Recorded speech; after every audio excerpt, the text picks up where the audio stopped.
way down. This floor root canal. Oh, this is bad.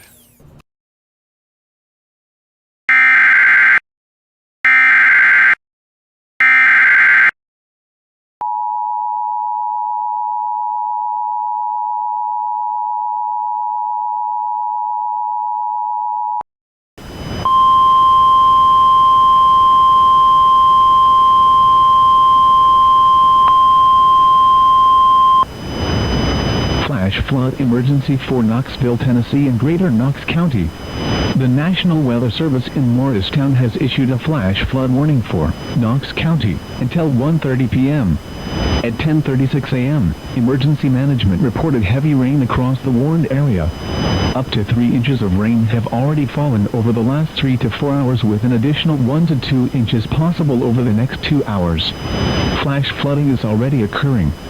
This is a flash flood emergency for Knoxville. This is a particularly dangerous situation. Seek higher ground now. Some locations that will experience flooding include Knoxville, Oak Ridge, Alcoa, Farragut, Louisville, Plainview, Halls, Blaine, Carmes, Kimberlin Heights, House Mountain State Park, Lake Forest, Maloneyville, Mascot, Bearden, Powell and Seymour. Move to higher ground now. This is an extremely dangerous and life-threatening situation. Do not attempt to travel unless you are fleeing an area subject to flooding or under an evacuation order.